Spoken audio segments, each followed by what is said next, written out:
La radio qui vous parle de NBA, c'est Radio Off Basket. Le basketball, c'est mieux à la radio.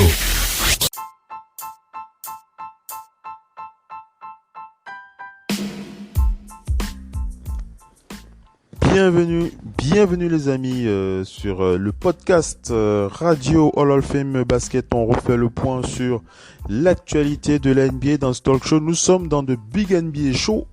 Et pour ceux qui suivent bien entendu nos émissions depuis un moment, vous avez reconnu ma voix. C'est bien moi, Oncle Phil Basket, bien positionné pour partager avec vous, pour animer ce talk show pendant lequel on va se plonger un peu plus dans l'actualité de la NBA, hein. Donc pas de débat à se crêper le chignon ce soir. On va aller tout doucement puisque vous le savez, la saison NBA va reprendre de plus belle à partir du 31 juillet. Nous avions déjà annoncé cette date qui ne changera plus, voilà, qui ne changera pas. Elle n'a jamais changé, mais voilà, elle ne changera pas. Et voilà, au fur et à mesure que les jours avancent et que la date s'approche, il est plus sage de commenter l'actualité de la NBA. Donc on va un petit peu à contre-courant des autres médias qui préfèrent, c'est pas un mauvais choix, hein, refaire bien entendu des émissions sur les événements passés de la NBA. Nous on va se concentrer sur l'actualité et bien entendu ça ne nous empêchera pas de poser ici et là quelques débats liés à des oppositions de style qu'on apprécie sur le parquet de la radio. Alors vous restez bien connectés, on va enchaîner avec la suite talk show, mais avant ça je vais présenter le panéliste qui est présent sur le parquet de la radio pour ce talk show. C'est le doc ONP, le doc qui est avec nous depuis Angers. Le doc, tu es là. Bonsoir, comment vas-tu dans The Big NBA Show? Bonsoir tout le monde. Oui, ça va. Début de semaine un peu agité, mais ça va. La santé y est. Donc ça fait plaisir de faire un tour sur le parquet, en espérant que tout le monde se porte bien. On est très heureux de te savoir avec nous, le doc. Alors si je devais à chaud comme ça te balancer le ballon pour un shoot au hasard sur un point du parquet, pour te poser la question, si tu devais penser à quelque chose qui te vient comme ça à chaud concernant l'actualité, quelque chose que tu as envie de partager comme ça à chaud avec les auditeurs, une actualité, n'importe quoi, ce serait quoi? T'inquiète pas, même si ça rentre dans le programme, on en parlera, il n'y a pas de souci. Une actualité, là, à chaud, je vous avoue que j'en ai pas tellement. C'est pas grave. J'en ai pas tellement. Mais s'il fallait penser à quelque chose, je te dirais, moi, je pense à tous ces basketteurs qu'on a vus dans la rue en train de manifester et ne pas surtout juste se concentrer sur leur début de saison, sur leur reprise de saison, ne pas que évoquer, ils ont rarement même évoqué ça. Ils sont tous solidaires d'une cause actuellement, d'un grand débat autour de la couleur de peau, autour des injustices. Donc je leur tire mon chapeau parce que pratiquement tous, malgré ceux dont on a coupé cette fin de saison, parce qu'il y en a, c'est aussi une injustice pour eux, mais ils savent qu'il y a pire que ça dans la vie. Ils gagnent beaucoup d'argent, ils vivent de leur passion, et ce sont des grands passionnés. Donc une pensée pour eux. J'ai une pensée pour eux qui, malgré ça, se disent il y a pire que ça dans la vie, il y a des causes humanitaires, et donc la grande cause autour de la couleur de peau et des injustices par rapport à cette couleur de peau. Donc je tire un chapeau à ces basketteurs oubliés qui mouille le maillot de ce côté-là. Une petite réaction comme ça, le doc, sur ce sujet avant qu'on enchaîne avec le programme. Moi, je sais pas si tu as pu regarder au niveau des autres sports majeurs. Je pense au foot, notamment. J'ai pas l'impression que dans d'autres sports majeurs, on ait vu autant au niveau des sports majeurs. Hein, j'entends bien. Je parle pas des sports mineurs, mais les sports majeurs, c'est le foot.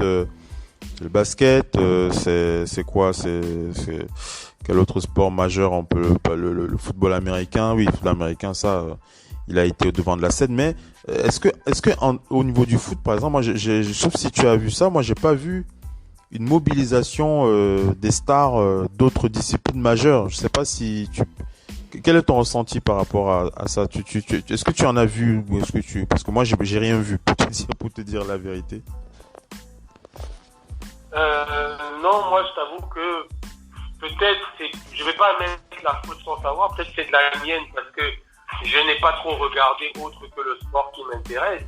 Même si j'ai vu des footballeurs, surtout en Angleterre, des footballeurs en parler un petit peu. J'ai vu Raheem Sterling par exemple de Manchester City en parler et d'autres footballeurs qui ont un petit peu évoqué des choses, mais je me suis pas très concentré sur ça.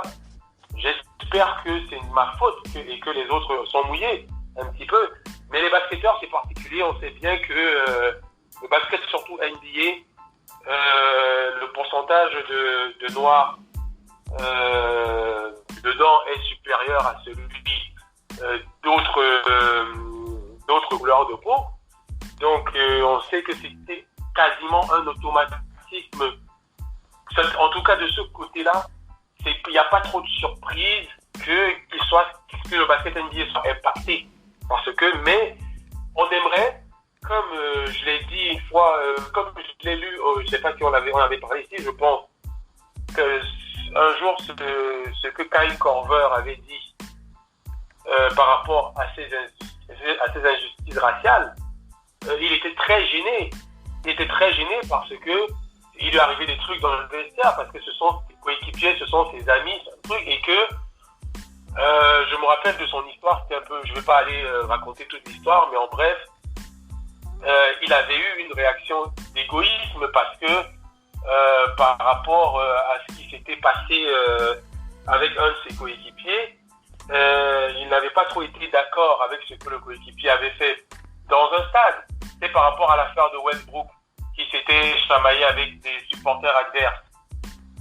Donc, Kyle Korver avait raconté la même chose qui était arrivée à un coéquipier, et lui n'avait pas compris dans un premier temps pourquoi le coéquipier a réagi ainsi alors qu'il est professionnel, et que après il en a eu honte parce qu'il s'est dit, moi je suis blanc, je ne vis pas ce que ces gens vivent chaque jour. J'ai pas grandi de la même façon, je ne peux pas sentir ce qu'il sent. Je me dois d'être solidaire avec lui parce que ce mec, ce coéquipier, sur le terrain, il s'est déjà battu pour moi quand on m'a bousculé, il est venu intervenir. Dans la nuit, j'ai un problème, je veux discuter parce qu'on est sur la route. Il vient, il parle avec moi, il se sacrifie. En fait, il me considère comme un frère, il est coéquipier à 200%. C'est-à-dire que un coéquipier est prêt à mourir pour son coéquipier. Sur le terrain, ça se bat, on se bat pour lui, on comprend ce que l'autre fait, on s'encourage, on avance, on a les mêmes douleurs. Et il s'est dit, j'ai eu ce moment d'égoïsme parce que je n'ai pas compris ce que lui peut ressentir. J'ai pensé juste à moi, à notre équipe, à mon bien-être en tant que basketteur parce qu'il avait gâté le match en se... On enchaîne avec le Doc NP. Le Doc NP, tu étais en train de résumer, voilà, ta position par rapport à cette prise cette potentialités de prise de parole des autres acteurs venant des autres sports majeurs. Le Doc NP. Après, on enchaîne avec le talk show. Oui, en fait, ce que je disais, c'est que j'espère vraiment que des sports où les gens, où les Noirs ne sont pas majoritaires, il y a quand même eu de quoi se lever parce que bon, le basket c'était parti d'une certaine évidence, surtout le basket américain, mais ailleurs, on n'aimerait pas que ce n'est pas que c'est parce que les Noirs ne sont pas majoritaires qu'il n'y ait pas de réaction, parce que je prenais l'exemple de ce Kyle Korver qui, lui, avait raconté son histoire, où il en a eu honte de ne pas avoir compris ce que son coéquipier ressentait, ce que son coéquipier noir pouvait ressentir. Donc, c'est un truc qui concerne tout le monde, parce que, malheureusement, on est appelé à vivre ensemble. Le mal-être de quelqu'un va impacter tout le monde. Le mal-être de quelqu'un va impacter tout le monde. Donc, on est appelé à vivre ensemble et c'est un tournant majeur. L'histoire, on voit bien le traitement que ce monsieur qui est décédé, le traitement qu'il y a aux États-Unis, c'est un deuil national. Hein. Ouais. C'est un deuil national parce que les gens doivent réaliser que c'est une tournure. Peut-être que son nom rentrera dans l'histoire comme ce qui a déclenché un changement profond. Ouais. On l'espère, donc j'espère que dans d'autres sports en tout cas, parce que nous pour l'instant on connaît le basket, et que j'espère que c'est de ma faute de ne pas m'être occupé de ce qui se passe dans d'autres sports.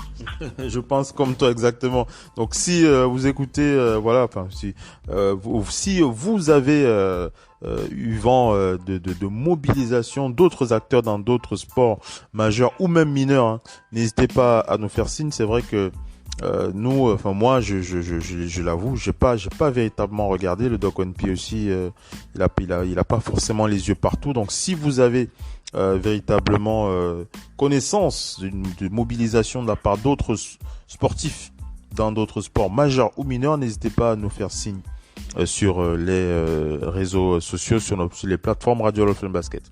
Allez, on va commenter l'actualité dans ce de Big NBA Show. L'actualité toujours autour de cette préparation des équipes NBA pour la reprise. On va commencer par une petite opinion sur les Blazers de Portland. Restez bien connectés, on enchaîne avec la suite du talk show.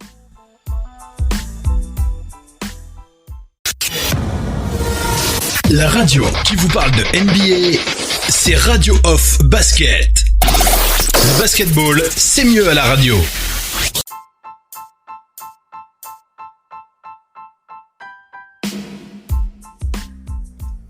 Allez les amis, on enchaîne avec la suite du talk show. Je l'ai dit, on va aller du côté des Blazers de Portland, mais avant ça, j'envoie un gros big up à Missy depuis Paris, qui est régulièrement avec nous sur les parquets de la radio. Elle n'est pas là ce soir, mais on lui envoie un gros big up. On sait qu'elle est régulièrement connectée sur les podcasts Radio Hall of Fame Basket. Voilà, big up à toi Missy.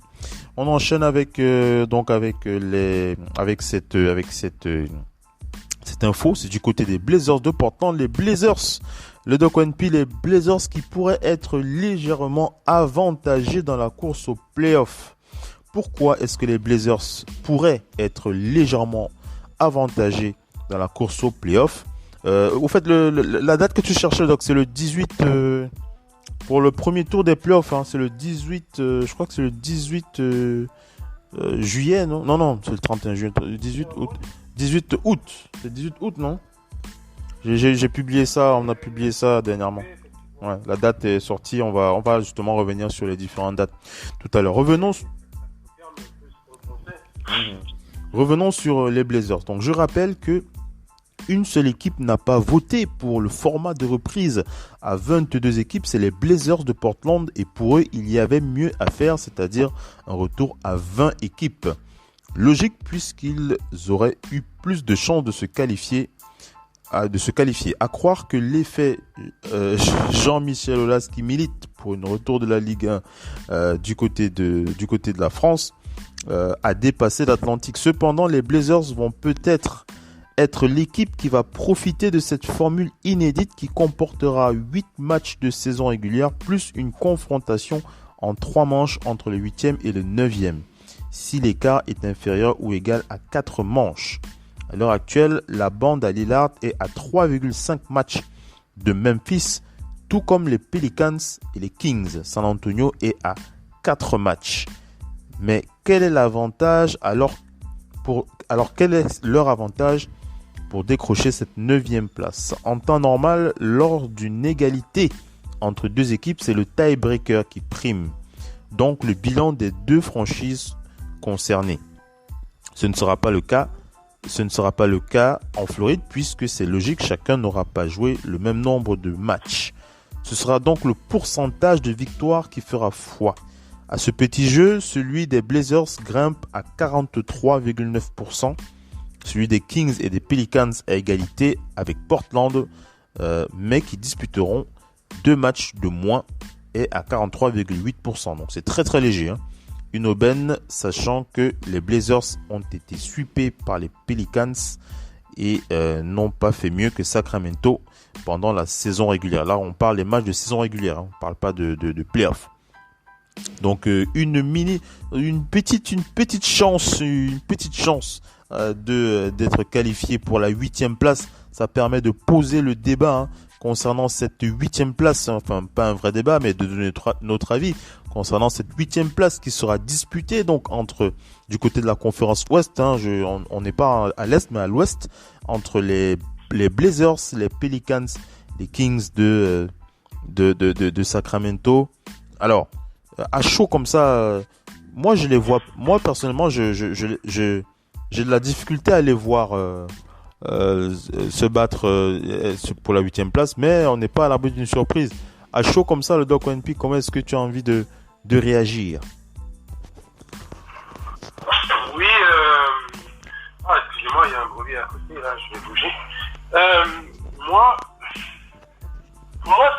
ça va être très sérieux. Je sais pas pourquoi les Pelicans, s'ils repartent à fond, je les vois bien. Maintenant, ça va dépendre des confrontations. Je t'avoue que l'autre jour, j'avais regardé, parce qu'ils avaient mis le calendrier carrément des différentes équipes, les matchs qu'ils auront à jouer. Et il faudrait que je le regarde à nouveau, parce que, comme je le disais, l'avantage du terrain étant enlevé, maintenant, ça va juste être le calcul de qui on refuse d'affronter au premier tour, au deuxième tour. Ça va juste être ce calcul-là. On va se dire que on se bat peut-être pour éviter de prendre les Lakers avant la finale de conférence. Où les Lakers vont peut-être avoir peur de Houston et des Clippers et se dire, bon, il faut absolument qu'on soit premier. Ou bien deuxième, parce que finalement, sortir premier n'a plus de sens. C'est un calcul maintenant. L'avantage du terrain est fini. En sortant premier et en ayant la malchance que finalement, je prends un exemple. Les Lakers sortent premier. Et qu'au final, c'est les Pelicans ou Portland qui sont 8e. Je veux dire que il va falloir faire un choix et se dire, soit je prends le 8e là, soit je me contente de Dallas, mais qui est plus compliqué? Parce que l'avantage du terrain ne sert plus, je précise. Donc, qui est plus compliqué pour eux? Ils ont souffert contre Dallas, on l'a vu. Mais en playoff, prendre Portland en playoff, en sachant que Lillard peut prendre feu, McCollum prendre feu, et que, je sais pas, ils ont récupéré un peu de monde. Nurkic sera déjà de retour sûr. Et qu'à l'intérieur, ils avaient déjà aussi pris Whiteside. Il va vouloir prendre. C'est un calcul qui va se faire, finalement. Et bizarrement, est-ce que la première place sera la meilleure? Est-ce que la deuxième sera la meilleure? Et c'est pour ça que je dis les matchs à jouer. Je ne sais pas c'est lesquels, parce que il y a des équipes qui peuvent décider aussi de plus jouer, en tout cas de ne plus jouer à fond. Pourquoi? Parce que comme on le disait, ça peut être compliqué pour des équipes de risquer et de prendre une blessure. En sachant que, voilà, les playoffs, il n'y a que 8 matchs. On sait bien qu'en fin de saison régulière, ceux qui ont assuré leur ticket et leur place, ils laissent maintenant en roue libre toute la deuxième unité et les gardes du banc se préparer pour les playoffs. Donc, moi, je ne sais pas trop quel sera l'état d'esprit. Il faudrait qu'on regarde le calendrier de chaque équipe. Je l'avais vu la dernière fois, la semaine dernière. J'ai complètement oublié de le mémoriser pour savoir qui rencontre qui. Et d'ici la fin de l'émission, je vais essayer de le retrouver. On reviendra dessus. De retrouver ça, dessus parce que ça va se jouer à ça entre ces deux équipes-là. Finalement, moi je le disais, l'équipe à la base, parmi les 8e, 9e, 10e, les équipes qui allaient plus affronter les cadors, était normalement mal engagé. Et le problème, ce qui se passe, c'est qu'il y a des cadors qui vont peut-être ne pas jouer à fond. Vu que du 1er au 7e, au 6e, à l'ouest, ils sont qualifiés. Houston s'est déjà qualifié, OKC, Utah, Denver, Clippers et Lakers. Affronter ces mecs, c'est l'enfer normalement, mais finalement, les affronter peut être plutôt bon. Et je me demande comment ils ont fait le calendrier. Est-ce que une équipe comme Memphis va plus affronter des concurrents directs? Là, ce serait des matchs très très chauds que aller affronter des mecs qui n'ont plus rien à jouer, comme les Clippers, Utah, des équipes comme Utah, moi je pense qu'ils sont déjà en play-off, eux ils s'en foutent. Déjà, leur objectif c'est d'arriver en play-off. Donc, quel que soit l'adversaire du premier tour, ils vont se battre. Par contre, Denver aussi, je pense, OKC, qui est une belle surprise. Donc, vaut mieux jouer OKC que de jouer la Nouvelle-Orléans. Finalement, là, en cette fin de saison. Parce qu'ils vont te donner la Nouvelle-Orléans. Alors, OKC, il a qualifié. Donc, Moi, je sens que tu les pousses bien à la Nouvelle-Orléans. Tu vois bien. T'as envie de voir les Pelicans créer la surprise, le Doc. Hein? Tu l'as déjà dit sur le parquet déjà. Je t'avoue que depuis le début, la jeunesse de cette équipe me plaît. Mais malheureusement, comme je te dis, ils ont eu des blessures. Des jeunes, on a vu comment ils sont revenus en trompe. On a vu face aux Lakers comment les Lakers ont dû se démener. C'est une équipe, les Pelicans, qui au complet ont fait souffrir tout le monde. Dans cette conférence, je pense que quand ils sont au complet, de Drew Holiday, en passant par Zion, par l'autre là qui les a portés toute la saison, excusez-moi, Ingram, passant par Derrick Favors qui était blessé, mais quand il est revenu, Edouard Moore, Okafor, et pour moi ils ont bien une petite équipe, mais comme tu dis, je suis quand même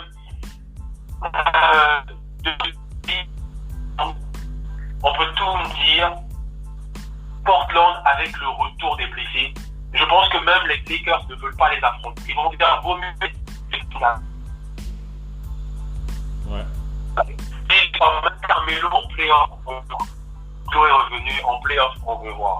Ariza est arrivé dans cette équipe pour renforcer avec les blessures, c'est l'expérience des playoffs. Que dire alors de Lillard et McCollum en playoff? Ouais. Ça est dedans. Ça fait quand il ne pourra pas revenir, lui, la blessure qu'il a eue. Ouais. Zach Collins, qui venait de Miami, qui a finalement joué. Mais avouons quand même que Portland, je pense que il faut pas que. Alors ça nous permet d'enchaîner comme ça le Doc OneP. Le Doc, tu es là? On a été coupé. Tu es là, non? On a été coupé, je vérifie ta liaison avec toi. Est-ce que tu es là? Petite coupure au niveau du micro du Doc qui doit être avec nous. Le Doc, est-ce que tu m'entends? Allô le Doc? Voilà, c'est bon. J'ai eu un problème. Il y avait un souci avec la liaison internet peut-être. Je t'entendais pas. Là, vas-y, parle encore pour voir. Je t'entends toujours bien depuis. D'accord, super. C'est de mon côté qu'il pourrait y avoir un problème de connexion. Je vais quand même essayer de vérifier ça afin que les choses soient le plus optimales possible. Vous savez, ce sont les aléas du direct, on va dire ça comme ça, avec la liaison internet qui peut parfois poser quelques soucis. Voilà, allez, on va régler ça. Le Doc, tu m'entends mieux là? Oui. Voilà. D'accord. Moi j'avais un peu de mal. On enchaîne le Doc. Je voulais justement te faire la passe pour aller du côté du Thunder d'Oklahoma City. Le Doc. Je sais pas si tu l'as vu, mais André Robertson sera de retour. Le Doc OneP, c'est du côté du Thunder. André Robertson, on rappelle qu'il n'a pas joué depuis janvier 2018 en raison d'une blessure au genou, mais le voilà sur pied. C'est Eric Horn qui l'a annoncé. Suite à la déclaration de Sam Presti sur la disponibilité de Andre Robertson qui sera à Orlando. Voilà, c'est le moment pour lui de nous aider. Andre Robertson qui sera là et qui va poser de sérieux problèmes aux attaquants. On rappelle que c'est l'un des meilleurs défenseurs sur l'homme en NBA. Un rôle très utile pendant les playoffs, le Doc ONP. Le OKC qui pourrait envoyer quelques pics à quelques adversaires. Hein, le Doc? Comment les retours, j'ai dit, ça va. Il y a des équipes, c'est toujours mauvais parce qu'il y a eu des morts, mais il y a des équipes qui vont profiter, on le dit, de ce moment finalement de repos et de récupération, parce que on va le dire, ce sont des pros qui n'ont pas pu s'entraîner, mais ne nous leurrons pas. Il y en a parmi eux dont les équipes ont pris soin. Il y en a parmi eux qui ont eu cet avantage de recevoir des coachs à recevoir des soins et des préparateurs avec leur masque pour les faire travailler. Il y en a, ce sont des professionnels. Donc, beaucoup ont été en plus confinés dans leur ville, pas loin de leur gym. Et avec tous les préparateurs de leur gym, de leur équipe, pas loin. Donc, ça fait partie des équipes quand même qui, on l'a vu, nous rappellent un peu ces équipes, ces outsiders qui chaque année arrivent et surprennent tout le monde par leur jeu collectif et donnent envie aux gens de les voir jouer. En fait, attirent de la sympathie et de l'amour du public parce que, au final, on se dit, c'est anti-star. Ce sera l'équipe anti-star. Avec Dallas, peut-être, de ces playoffs. Pourquoi? Parce que on voit bien que ce sont des revanchards et des seconds couteaux qui se sont retrouvés là-bas autour d'un meneur qui était le meneur star de la ligue, mais qui a perdu de sa réputation, de sa verve, et qui a été sous-estimé. En début de saison, personne ne les voyait là. Et que finalement, je pense qu'ils vont attirer cette sympathie, mais aussi quand on regarde les noms, nous qui commentons le basket chaque jour, on savait que Schroeder avait un potentiel de titulaire depuis Atlanta. Et qu'il le prouve là, cette saison en 6e homme. On savait que Gilgeous-Alexander la saison dernière était une star en devenir. Et que son duo avec Gallinari, moi je l'ai toujours dit, moi les Clippers n'auraient jamais sacrifié les deux là que pour Chris Paul. Je l'aurais pas fait moi en tout cas. Mais non, pour Paul George plutôt. Peut-être ça va payer. Je ne suis pas voyant, mais moi en tout cas je l'aurais pas fait. Mais on voit bien leur rapport à eux deux, c'est presque 40 points. Ils tournent à 20 points de moyenne, ces mecs-là à deux. Donc, Adam c'est toujours là. Et même le petit Hamidou Diallo sera remis complètement. Il était sur le retour. Ouais. Donc, avec leur prime défenseur, attention, parce que Noël Nerlens avait pris ses marques déjà au fur et à mesure. Muscala ne pouvait pas jouer, il était sur le retour. Ils ont Abdel Nader, qui avait commencé à prendre pas mal de minutes et était plutôt en confiance. C'est une équipe qui, à l'unisson, va poser de gros problèmes. Vaut mieux les éviter au premier tour. Parce que, pour l'instant, je te dis, on a la plus belle confrontation. Après, les matchs vont se jouer là, mais on a la confrontation la plus serrée entre deux, c'est Utah contre OKC, au premier tour. Ça, c'est une confrontation. Celui qui suit, c'est du feu de Dieu.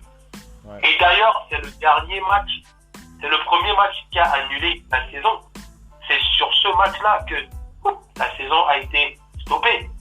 Ouais. Donc, j'aimerais bien voir un premier tour comme ça, même si je pense que Houston va monter et que Houston, moi, je mets mon bien, Houston va finir facilement 3e ou 4e de cette conférence. Ils ne sont que 6e, mais vu le travail qu'on a vu que Harden fait actuellement et ça va reposer tous les mecs avec leur small ball là, on avait bien vu que les pauvres ils étaient cuits. Ils ont tenté un small ball. Je pense qu'ils vont réfléchir à ça parce que j'ai l'impression le Doc ONP Tu enchaînes, hein, mais tu enchaînes puisque justement tu es en train d'en parler. J'allais justement te faire un petit peu une petite passe par rapport, enfin essayer de te faire une passe. C'est Mike D'Antoni qui a réagi sur les réseaux sociaux. Il a été interrogé par Mark Berkman concernant l'actualité des Rockets. Il posait la question de savoir est-ce que vous pensez qu'avec la situation, les Rockets avaient une chance de gagner le titre, et Mike D'Antoni est plus certes, il est plus sûr que jamais, on va dire ça comme ça, hein, pour être plus précis. Il a déclaré: nous avons changé notre équipe à la moitié de la saison. Nous sommes passés d'une équipe grande de taille au small ball, donc je suis pressé d'arriver au camp pour que l'on se mette tous à la même page. On sera encore meilleur. Je pense que c'est un avantage pour nous. Donc Mike D'Antoni, lui, on peut lui présenter n'importe quel argument. Lui, il est certain que le small ball va le mener vers le titre avec cet intermède sanitaire. Le Doc One P, comment est-ce que tu as envie de réagir? Mike D'Antoni qui va pas changer son fusil d'épaule, hein. Lui, il est sûr que ça va y aller. On rappelle que les Rockets se sont offerts les services de Robert Covington en cédant notamment Clint Capella. Ils ont des joueurs polyvalents, mobiles et techniques, rapides, et je pense qu'avec la pause, ils ont dû suffisamment se reposer pour repartir tambour battant. Donc NP, Mike D'Antoni, il est certain de pouvoir aller au bout. Le Doc. Oui, excuse-moi, j'ai été coupé au début de ton intervention, mais si j'ai bien compris, Mike D'Antoni s'accroche au small ball. Voilà, le small ball. Mais je peux te dire, ça fait partie des équipes qui vont en profiter, parce qu'on a bien vu que PJ Tucker était cuit. On se demandait si il allait jouer cette fin de saison, et en risquant des blessures. Je pense que les 10 jours entre la fin de saison et le début des playoffs, il allait se faire masser pendant tous ces 10 jours. PJ Tucker était cuit. Là, ils vont tous repartir comme en début de saison, pratiquement. Là, ils vont faire une préparation parce qu'ils ont pris PJ Tucker en 5, mais il était cuit. Et même contre New York, les mecs, en fait, ils sont défaillants au rebond, mais ils espèrent que Covington, Westbrook et Harden prennent pas mal de rebonds, mais ils ont besoin de Westbrook. Westbrook, pour moi, depuis début 2020, c'était le meilleur joueur de cette ligue. Moi, dans son apport, dans cette équipe. Parce que Harden, quand Westbrook était blessé, Harden a trop donné, il est mort. Quand Westbrook est revenu un peu avant le All-Star, on a vu les Westbrook, pour moi c'était le meilleur joueur de cette ligue. On a donné à LeBron James. Westbrook était à plus de 32 points de 10 rebonds, hein. Je compte même pas les 8 passes. Westbrook était en feu. Donc ils ont besoin de lui offensivement. Mais en playoff, est-ce qu'on a besoin d'un Russell Westbrook aller se dépenser à ramasser 12 rebonds? Ils vont le tuer, parce que les playoffs à l'ouest, c'est le premier tour. Il suffit qu'au premier tour, tu tombes contre, je prends un seul exemple, contre Utah qui a des mastodontes au rebond. Tu fais comment? Vous allez vous bagarrer comme des fous, et offensivement vous allez laisser des plumes. Même si vous passez et qu'en demi-finale de conférence tu attrapes Denver ou bien Clippers, tu fais comment? Ouais. Pour chercher des rebonds contre eux. Donc pour moi D'Antoni s'accroche, et pour moi c'est un peu bête, mais il peut s'accrocher à ça. Mais il faut qu'il se dise que Tucker, ce n'est pas Draymond Green. Et que même les Warriors, dans ça, rapidement dans leur turnover, ils avaient Looney qui pouvait rentrer. À un moment, ils avaient Javale McGee qui pouvait rentrer, même s'il était parti de la saison dernière. Looney avait explosé. Il est devenu très fort. Donc, il y avait de quoi faire reposer le small ball. Mais là, et surtout, le small ball des Warriors, c'était la balle bougeait. Le small ball des Rockets, c'est du jeu figé. C'est du 1 contre 1, il n'y a pas de mouvement. Il n'y a que Russell qui essaye d'attaquer, de ressortir sur les ailes. Ou d'aller. Harden attaque rarement. C'est du jeu figé. Donc, ça fatigue.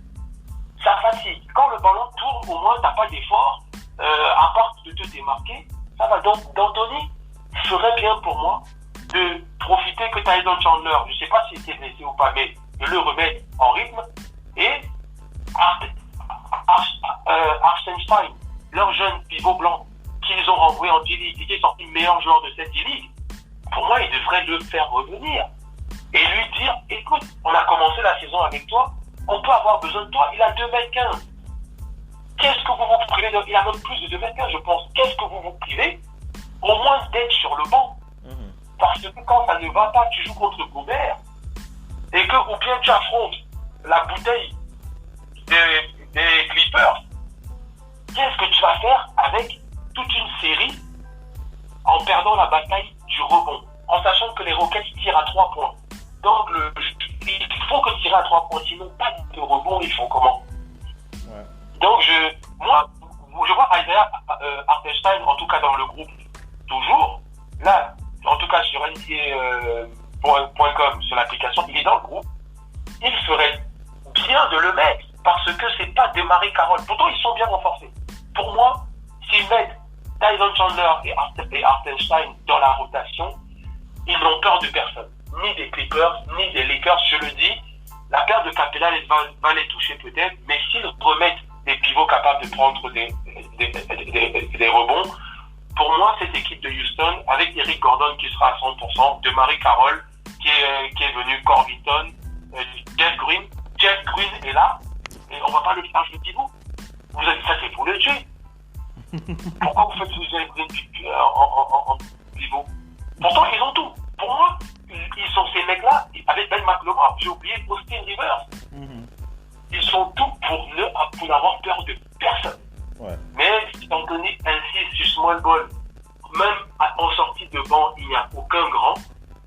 Il va le payer cash dès le premier tour, ça va le cuire tous ses intérieurs, Jeff Green et PJ Tucker. Deuxième tour, les mecs qui vont les prendre vont dire, allez, bougez, c'est fini. Allez, le Doc One P, on enchaîne le Doc One P avec la suite du talk show. Allons du côté de la conférence Est, le Doc. Moi, j'ai envie de commenter, alors, au-delà de ce que l'on pense du trio de tête en conférence Ouest, en conférence Est, pardon, avec les Bucks de Milwaukee, les Raptors de Toronto, les Sixers de Philadelphie, j'ai oublié qui à l'Est? Je parle du Quatuor. Il manque un. J'ai oublié qui? Les Bucks. Oui, les 4 premiers, oui. Les Bucks, les Raptors. Oui. Voilà. Miami. Parce que j'ai pas le classement devant les yeux là. C'est pour ça que j'ai enchaîné comme ça à l'impro. Voilà, c'est assez surprenant puisque naturellement on les classe alors qu'ils sont pas classés 3e ni 4e. Ils sont 5e je crois, non, les Sixers, non? Ils sont 5e. Et les Sixers, Philly est 6e. Voilà. Alors, avant que l'on discute un petit peu de ce qu'on attend de ce classement, le Doc One P, je voudrais un peu échanger avec toi sur ce que moi je vais appeler le nouvel état d'esprit de notre cher MIP 2019 champion NBA Pascal Siakam. Pascal Siakam qui a déclaré, alors j'ai vraiment adoré ça parce que je me souviens, alors je vais d'abord partager avec vous sa déclaration, après on va revenir sur ce que je pensais. Tu m'écoutes, hein, le Doc? Allô? Tu m'entends? Allô, le Doc? Donc j'enchaîne. Le Doc One P, Pascal Siakam qui a déclaré concernant les Raptors, il a dit on joue ensemble depuis longtemps, on a gagné le titre ensemble, ce sont des choses qui ne s'oublient pas, notre groupe est solide et avec notre style, on va rapidement retrouver nos automatismes. Et il a rajouté, pour être direct et franc, je me fiche pas mal de ce que les gens pensent des Raptors. Pendant des années, on a cherché l'amour des autres. C'est terminé. On est les champions en titre. Et si certains ne le voient pas, c'est leur problème. De notre côté, on est simplement concentré sur nous. On se fiche de l'image qu'on renvoie. Alors, le Doc One P, pour moi, c'est un véritable, je ne vais pas appeler ça un volte-face, mais Pascal Siakam, enfin, moi j'aime ce discours parce que depuis que Pascal Siakam est en NBA, au-delà de ses succès que l'on connaît aujourd'hui, il a toujours eu ce côté un petit peu en retrait. On va pas redéfinir comment il est. Tu connais son caractère, le doc, mais il a toujours été en retrait. Et c'est rare de l'entendre affirmer des points de vue de ce style-là, où il dit on est les champions. Si vous n'y croyez pas, on s'en fiche. Bref, Pascal Siakam demande le respect des autres équipes qui veulent prendre leur place, ce qui est naturel. Mais il est direct. Il dit je me fiche pas mal de ce que les gens pensent des Raptors.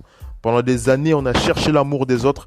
Et ça, c'est révélateur d'un état d'esprit, un nouvel état d'esprit que Pascal Siakam exprime.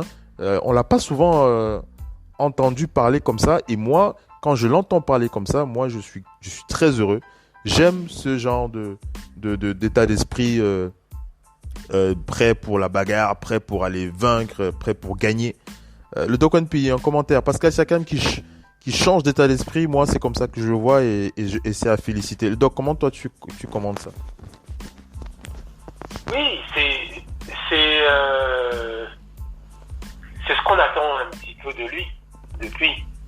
Nous en tant que supporters, on s'est dit qu'on veut le voir prendre les rênes, on veut le voir s'affirmer.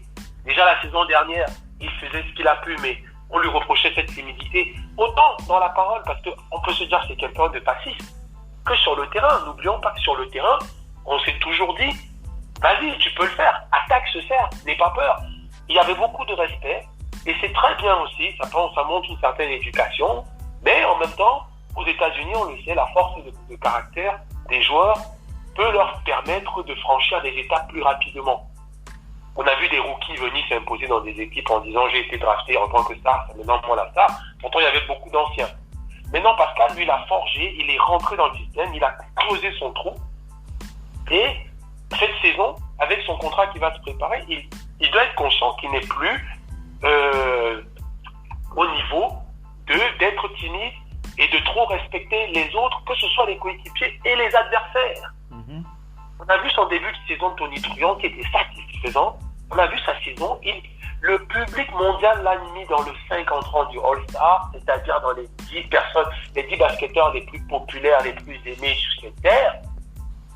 Donc, quoi de plus pour lui donner cette confiance et dire je suis respecté dans le monde, je suis respecté dans cette ligue. Donc maintenant, je suis le champion en titre. Ouais. Et je suis le champion en titre. Donc, pour moi... Tu sais qu'il a toujours eu ce côté respectueux, toujours en retrait, un peu doux, tout ça, voilà, on est une équipe. Mais là, il dit non, on se fiche pas mal de ce que les gens pensent de nous. Mais cette phrase de la Doc One Pick, il dit, on a passé notre temps à chercher l'amour des autres. C'est vrai que les Raptors, il y a encore 2-3 ans, ils cherchaient la reconnaissance. On est d'accord. Ils ont eu... mais qui ne s'est pas moqué d'eux on a dit que LeBron James c'est le maire de leur ville. On a dit que c'est LeBron James qui les possède. Donc, il leur a tellement fait mal qu'on se moquait d'eux. Ils ont été premiers de cette conférence plusieurs fois. Hein. Mais ça n'a pas changé leur destin une fois qu'ils sont arrivés face à LeBron James. Et comme je le disais avant, la saison dernière, je disais, écoutez, n'oublions pas aussi que eux, ils peuvent le dire. Il n'y a que LeBron James qui nous faisait sortir. Donc, une fois qu'il est parti, pourquoi on devrait avoir peur? Et c'est un petit peu ce qui s'est passé. Même s'il y a eu des aléas, même s'il y a eu des petites chances à gauche-droite, mais une fois que LeBron James est parti, ils sont arrivés en finale et ils ont fait le strike d'un coup. Donc, je vais dire, LeBron James n'est pas revenu, à ce que je sache. Donc, leur malédiction, c'était lui. Je dis pas que les autres sont pas forts, mais c'était ça leur malédiction. Donc, de qui devrait-il avoir peur? La seule peur qu'il pouvait y avoir, c'est que la saison se passe mal après le départ de Kawhi. Mais elle s'est tellement bien passée, au final. Elle s'est mieux passée que la saison dernière, avec en plus des blessures. Et ils ont joué la jeudi, et chacun membre de leurs 50 ans a manqué au moins un mois et demi. Au moins. Ils n'ont jamais, je ne sais même pas s'ils ont fait 10 matchs au complet. Mais malgré ça, ils sont deuxièmes. Et ils sont deuxièmes. Et voilà les équipes qui vont récupérer. Et ils étaient en train de récupérer tout le monde. ils étaient en train de récupérer tout le monde. Et c'est pas juste deuxième, genre, ils sont accrochés, hein. Parce que tu remarqueras, entre la 6e et la 3e place, c'est un peu serré. Boston est à 2 victoires de Miami, qui eux-mêmes sont à 2 victoires de Indiana et de Philly. Ils sont à égalité, donc c'est le creux qui s'est fait. Mais Toronto est à 3 victoires de Boston et 5 de Miami.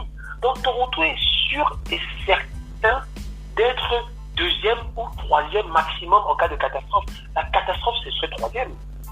Ce qui serait déjà bien pour eux, mais de toute façon, comme je dis, il n'y a pas d'avantage du terrain, mais ça montre bien que Toronto, je suis sûr que du côté de Milwaukee, ils doivent se dire, on aura un problème avec cette équipe. On aura encore un problème. C'est la meilleure défense de la ligue pour moi. C'est la meilleure, c'est pas les Lakers la meilleure défense de la ligue, c'est Toronto la meilleure défense de cette ligue. Et en plus, ils n'étaient pas au complet. Ils vont retrouver tout le monde là, tout le monde. La vraie malchance pour eux serait une blessure dans les 8 matchs.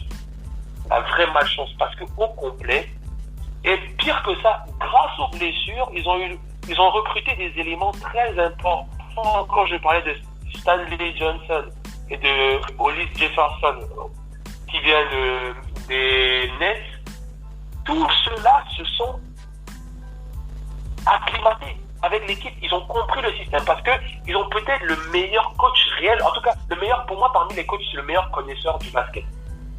Pour moi, des coachs, c'est peut-être leur Nick Nurse qui connaît mieux le basket. Après, je fais une petite différence. Il peut faire des erreurs de coaching comme un coach, mais la connaissance du basket, de la lecture du basket, défensivement et offensivement, j'ai rarement vu ça. Ce qu'il leur fait faire défensivement, il lit l'adversaire. Phil, je vois pas trop de qui ils auraient peur en conférence. Et je comprends Siakam.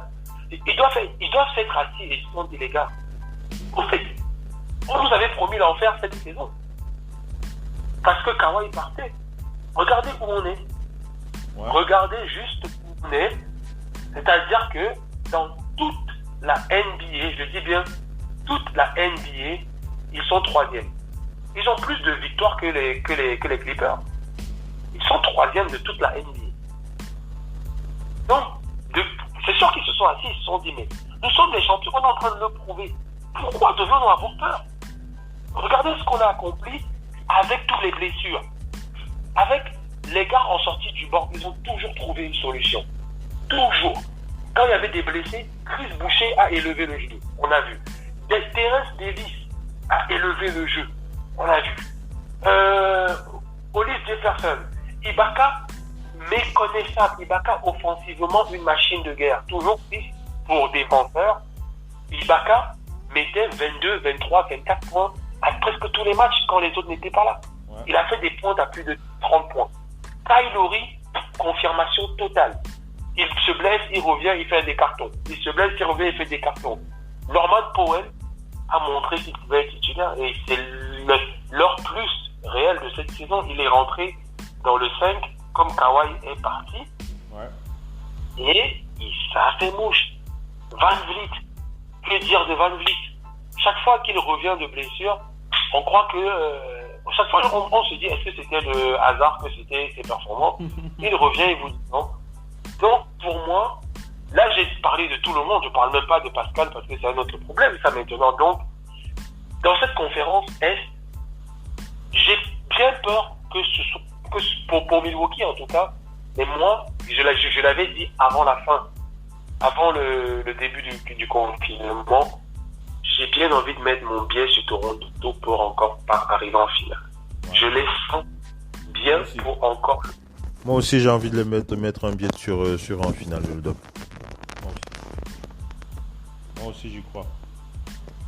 Une petite pensée pour... alors, on a dit quoi?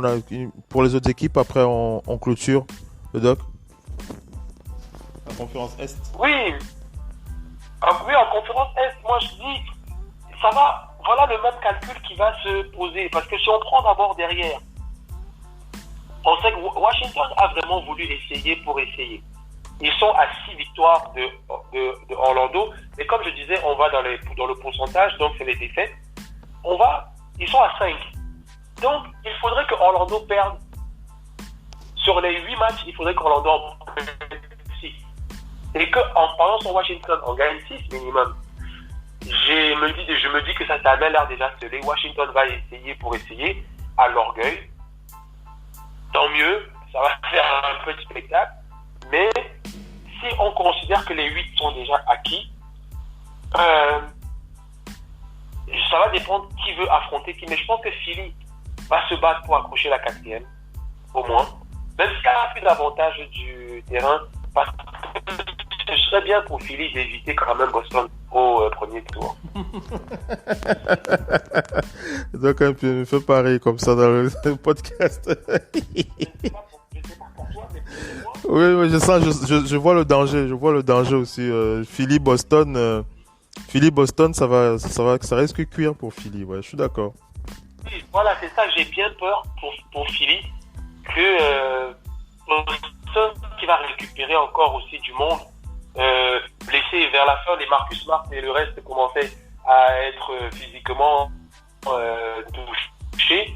Jalen Brown était blessé à un moment donné, donc ils vont récupérer du monde. Kemba Walker revenait de blessure, le rythme sera là. Bon, le seul avantage peut-être pour Philly, c'est que Boston était très fort à domicile et qu'il n'y a plus de domicile. Donc sur terrain neutre, bon, mais Philly aussi c'était leur force à domicile. Philly c'était sur leur parquet, ils étaient forts. À l'extérieur c'était très nul. Donc je ne sais pas, mais pour moi je pense que Philly ferait mieux quand même. Ils vont tout faire pour monter à la 4e place pour essayer d'accrocher soit Miami soit Indiana. Parce que toute autre équipe pour Philly est mort. Par contre, Indianapolis, est-ce que Oladipo va retrouver du rythme parce qu'il était en train de retrouver son rythme là, ça l'a coupé. Ils vont se préparer pendant un mois. J'espère que ça va le faire bien courir, bien trouver du rythme parce que son équipe était plus mauvaise en sa présence que en son absence. Ils avaient fait un très beau parcours en son absence. Malheureusement, c'est lui le patron. Donc, il faut absolument l'intégrer. En playoff, il va être très utile. Indiana peut surprendre. Sabonis a pris du grade, être All-Star. Ils ont eu des joueurs qui ont pris de la confiance. On a vu bien Jérémy Lamb, que ce soit Jérémy Lamb, que ce soit McDermott, Sabonis, Miles Turner et TJ Warren. On les a vus tous prendre du grade, sans compter Brogdon qui était un peu touché. Ils ont un super backcourt et à l'intérieur entre Miles Turner et Sabonis, c'est du très sérieux. Ouais. J'ai dit faites attention à eux, ils peuvent surprendre une équipe au premier tour. Ce serait pas surprenant que l'équipe qui tombe sur eux passe à la trappe. Moi, Miami sera à côté de chez eux, mais sans leur public. Donc, j'ai juste peur que Miami, les playoffs soient... Bon, il n'y aura pas de domicile ni de l'extérieur, mais j'ai peur que leur aventure s'arrête là à l'expérience. J'ai juste peur. Ce serait une belle surprise. Ça fait partie des équipes qui nous ont plu par rapport à leur jeunesse, à leur fou. J'ai juste peur que Miami, ce soit un peu trop. Maintenant, moi, je dis Phil, je vous ai donné mon avis. J'attends j'ai demandé le début des playoffs parce que la dernière équipe, pour moi, Orlando, franchement, ils sont quasiment entre Orlando et Brooklyn. Ce sera un tour et puis voilà. Parce que c'est un des deux qui sera 7e et l'autre 8e. Malheureusement, ils vont se continuer Toronto ou bien Brooklyn. Toronto ou bien Milwaukee. C'est trop dur pour eux. L'une ou l'autre, ce sera trop dur pour eux. Toronto ne peut tomber contre aucune de ces deux équipes. Milwaukee non plus.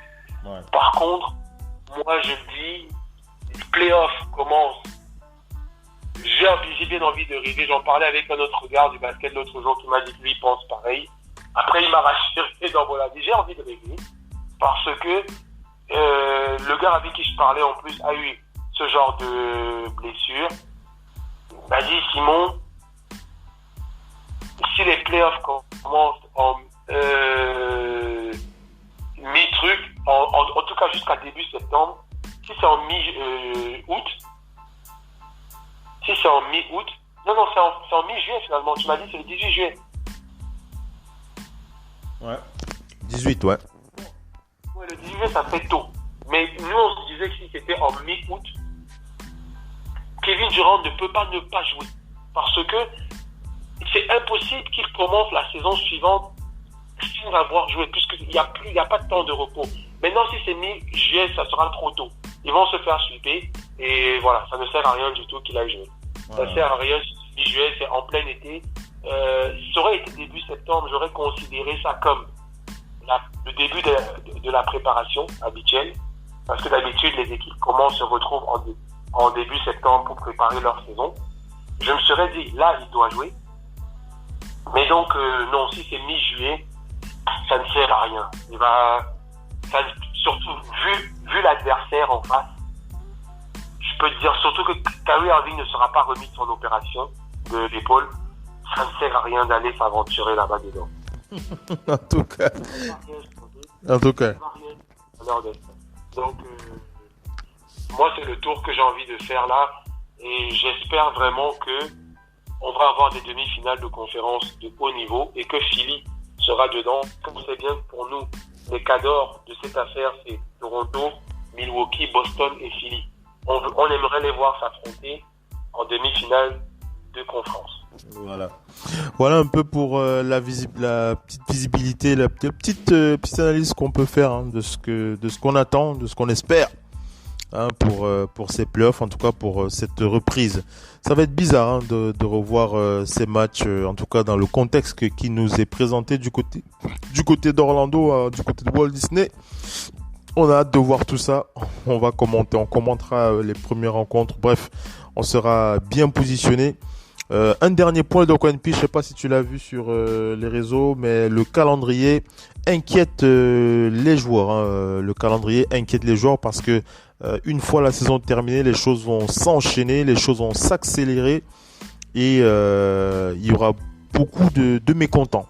Il y aura beaucoup de mécontents.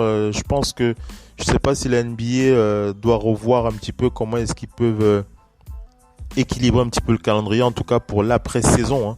Je parle bien de l'après-saison parce que ça va être tendu. Ça va être véritablement tendu. Je suis pas sûr que le syndicat des joueurs va pouvoir accepter toutes les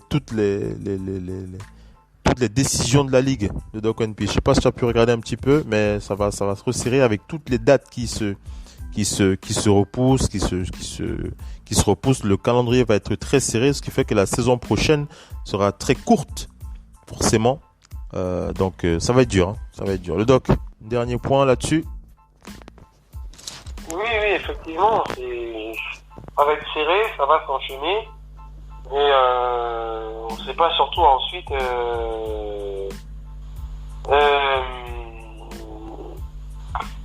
Ensuite, le souci, c'est que on va voir.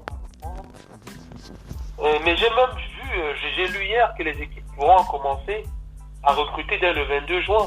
Et de pallier même aux différentes blessures. Oui, il y aura une petite free agency. Il y aura une petite free agency avec du recrutement de joueurs de NBA G League notamment. Oui, mais G League, donc ça veut dire qu'entre eux quand même il n'y a pas de mouvement entre les joueurs, parce que ce serait terrible ça qu'avant ce retour en début juillet, il y ait encore des recrutements.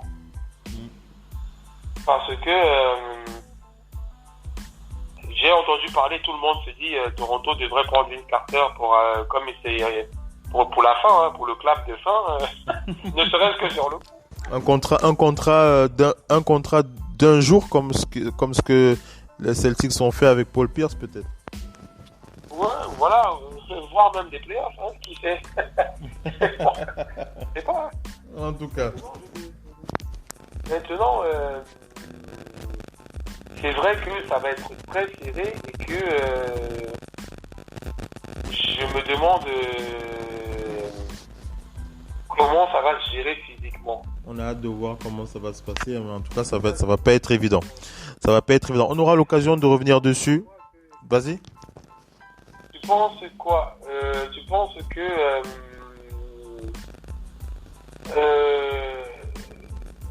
on n'a pas évoqué les Spurs. Tu penses quoi des Spurs et de leur chance? Moi c'est mort là. Moi les Spurs c'est mort. LaMarcus Aldridge est out. On a diffusé ça sur les réseaux. La majorité de leurs joueurs ne sont pas. Non, c'est moi je sais pas comment détailler ça, mais je le sens pas. Je le sens pas du tout. Avec les blessures, ouais.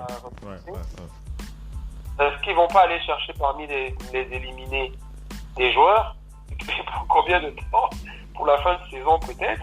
On va voir peut-être du recrutement rien que pour la fin de saison, des contrats de 3 mois. Je sais pas. Je sais pas du côté comment ça peut se faire. Du côté des Spurs, les choses Allô? sont assez... Oui, je suis là, tu m'entends?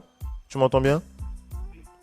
Oui, du côté des Spurs, comme je l'ai dit, les ambitions... Moi, j'ai vraiment le sentiment que les ambitions sont vivement revues à la baisse. Déjà au vu de ce qu'ils avaient réalisé, c'était pas terrible. Par rapport à la saison, LaMarcus Aldridge, c'est un coup dur quand même de Quenpi. LaMarcus Aldridge, cette absence, c'est combien de points? Il tourne quand même à 18,9 points, 7,4 rebonds de moyenne par match. C'est l'arme principale des Spurs. Voilà. Donc DeMar DeRozan sera seul pour porter cette équipe au niveau du scoring, mais on connaît un petit peu le passif de DeMar DeRozan. Ce n'est malheureusement pas. Il n'est pas suffisamment entouré pour espérer un sursaut d'orgueil de la part de cette équipe. Donc Rudy Gay est là, Trey Lyles est là pour le poste 4, mais sans LaMarcus, ça va être compliqué. On a Jacob Wells, on a Chimezie Metu qui sont aptes au combat. Ils seront là pour défendre, ils vont apporter leur regain d'énergie. Mais je suis assez pessimiste. Sauf surprise, Aldo Quenpi. J'ai pas envie de me faire lyncher par les fans des Spurs, mais je préfère rester pragmatique. Ça m'a l'air. Je sais pas qui peuvent recruter pour compenser ça. Capella, je sais pas qui. Non, mais Capella lui vaut beaucoup d'argent. Je sais pas qui peuvent recruter pour la fin de saison si on permet, parce que à ce qui paraît, c'est bien marqué pour les blessures. Alors là, ils pourront recruter comme ils veulent, surtout pour pallier aux blessures. Maintenant, je suis de ton avis que je ne vois pas comment ça va être compliqué. Ça peut se faire. Là, je suis tombé sur le calendrier. D'ailleurs, c'est le 18 août. Ça commence le 31 juillet. C'est le 18 août. 18 août, ouais. Je suis tombé sur les premiers tours et deuxième tour. Donc, je pense que mon gars pourra seulement jouer que s'il passe le premier tour. Puisque c'est le 1er septembre, le deuxième tour. Ouais, donc, je pense qu'ils seront déjà sweepés. Ils seront déjà sweepés par Toronto ou bien par Milwaukee. Mais par exemple, c'est ce qu'on disait, on pourra y voir clair peut-être jeudi, mais le calendrier, il est là. Après, je peux te le donner rapidement, mais c'est vrai qu'il y a quand même beaucoup de 22 pour voir le calendrier de 22 équipes. Ça fait. Non, mais Boston, regarde, voilà, un exemple criard. Boston doit affronter les Bucks, les Wizards, les Raptors, les Nets, les Wizards à nouveau, les Blazers, les Grizzlies et le Heat. Donc, moi, intéressons-nous rapidement juste aux équipes qui se battent pour la 8e place. Peut-être la prochaine émission, on va commencer. On pourra. Ouais. Tu vas aller globalement, comme ça je propose qu'on rattaque véritablement, on rentre de plein pied dans les rencontres jeudi. Mais vas-y, je te laisse quand même mettre un petit peu le feu. Voilà, on va juste voir, comme on parlait à l'Est, c'est plus simple. Déjà, il n'y a que 3 équipes en liste, voire même, pour nous, Washington, c'est déjà mort, je ne vois même pas. Washington va jouer les Celtics, le Thunder, les Sixers, les Nets, les Bucks, les Celtics à nouveau. Pourquoi ils ont mis Suns? Non, il n'y a pas les Suns. Oui, les Suns sont aussi concernés à l'ouest. Oui, les Suns et les Bucks. Donc, Washington va affronter dedans quand même, ce qui est très dur pour eux. Des équipes, je pense que les Celtics vont vouloir garder leur place pour assurer, pour ne pas tomber sur Toronto ou bien sur les Bucks. Donc, Washington va devoir jouer. Le Thunder aussi qui va se battre pour une place pour éviter de tomber sur les Cadors dès le premier tour. Ils vont affronter les Sixers qui veulent remonter la pente et les Nets qui sont adversaires directs. Donc pour moi, je fais déjà un barrage sur Washington. Je passe de l'autre côté vite fait parce que de l'autre côté, nous, ce qui nous concernait, si tu te rappelles, c'était entre la Nouvelle-Orléans et Portland. Oui. Et en même temps, à voir ce qui va se passer avec Dallas et Memphis. Et je vais prendre Memphis, pourquoi? Parce que de nous, on sent que c'est Memphis qui peut passer à la trappe. De tous, on le sent que Memphis peut passer à la trappe. Mais Memphis, leur calendrier, c'est chaud. C'est très très chaud. On aura l'occasion de revenir dessus jeudi, hein. Je te propose, puisqu'on est arrivé à la fin du podcast. C'est vrai que ça commence à devenir passionnant, mais je te promets, on va rattaquer ça. Garde ça au chaud. Comme ça, on va rattaquer de plein pied, ces différents matchs. Et ça va nous permettre de véritablement ressentir le truc sur ceux qui seront balayés, ceux qui seront balayés, et ceux qui seront au combat. Ouais. De toute façon, on va rattaquer ça. On rappelle que on va revenir dessus jeudi. Voilà, promis, on reviendra dessus jeudi. Il y a pas de souci. Je te mets ça au chaud et puis on reviendra dessus jeudi. Allez, on arrive à la fin de ce talk show, le Doc NP. Une dernière pensée avant qu'on clôture. Non, voilà, une pensée à tous les amoureux du basket qui attendent le retour de cette NBA. C'est encore loin parce que il faut penser à la santé des gens et que ça se fasse dans les meilleures conditions. C'est pour ça qu'ils ont pris le plus loin pour préparer. On va tenir notre mal en patience. Et entre-temps, on va prier pour que ça aille mieux. Hein. On va croiser les doigts pour que ça aille mieux au niveau de la santé. Ça se dit, peut-être tout va... Ici en France, on est en train de... Les autorités sanitaires sont très confiantes en ce qui se passe. J'espère qu'aux États-Unis, ça va être pareil. Et que ça se dit, on aura cette chance que ça se déroule à Orlando et que y ait un peu de public autorisé, même si ce n'est pas la salle pleine, et qu'il y ait des mesures de distanciation. Parce que moi, c'est ce qui m'importe le plus. J'ai pas envie de voir ces playoffs le samedi. Je t'avoue, je n'ai pas envie de voir ces playoffs le samedi. Ce serait très très bizarre. Donc voilà, moi, ma dernière pensée, c'est que la santé revienne vite pour qu'on puisse avoir un peu de monde dans ce stade. Et que... puisse se dire, bon voilà, il y a du public, il y a de la musique, il y a des applaudissements, voilà. Donc ça, c'est ma dernière pensée. Voilà. Merci le Doc NP pour cette pensée et merci d'avoir été présent pour ce talk show de Big NBA Show. On a fait donc le point sur notre sentiment, ce que l'on ressent par rapport à cette reprise avec ces équipes qui vont se crêper le chignon d'ici à partir du 31 juillet et on rentrera de plein pied dans les rencontres. Le Doc NP avait déjà commencé, mais on vous promet qu'on va rattaquer de plein pied dans les rencontres qui sont prévues avec le Doc. Ce sera jeudi dans NBA No Limit. Le Doc NP, merci d'avoir été connecté avec nous. C'était un plaisir. À jeudi. À jeudi. Très bon début de semaine. Ciao le Doc. Ciao à vous. Merci d'être connecté sur le parquet de la radio. C'était Oncle Vu Basket dans The Big NBA Show avec le Doc NP depuis Angers. Ciao les amis. Bye bye.